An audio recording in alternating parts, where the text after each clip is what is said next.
technology for good for all should be there, so that no one is really left behind.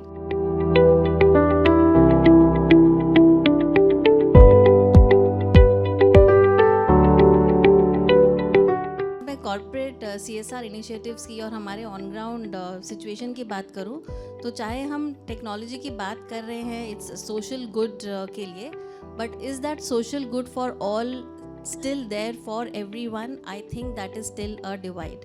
हम बहुत जगह तक पहुंच चुके हैं, there has been a reach कि हम काफ़ी कोनों कोनों तक भी जा चुके, पर कई बार कुछ ऐसे सब सेमी अर्बन या अर्बन एरियाज़ भी होते हैं जहाँ पे हमें टेक बेस्ड एजुकेशन को पहुँचाने में भी एक चैलेंज होता है.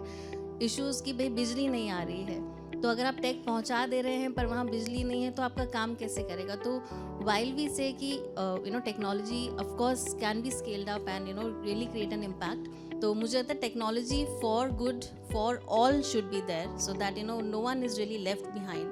But the social challenges are still there and I think आप लोगों से ज़्यादा और यहाँ पे सब लोग जो हैं उनसे ज़्यादा और कोई नहीं समझ पाएगा कि ये मुद्दे हैं. तो हम लोग टेक्नोलॉजी के साथ साथ उन सोशल मुद्दों के लेके आप कैसे काम कर रहे हैं, so that has to be it has to go together. So tech can only be an enabler for change, so use tech for the best but as an enabler. उसको आप छोड़ के बिल्कुल रह सकते हैं तो I think that will not really serve the purpose. या I would say कि efficient utilization of resources वहाँ पे नहीं हो पाएगा अगर हम वहाँ पे उसको उसी तरीके से छोड़ दें. पर अगर उसे हम लर्न करें and we take learnings ahead, then वो एक चीज़ I think that can be really create larger impact, जिसकी एक कमी कई बार दिखती है.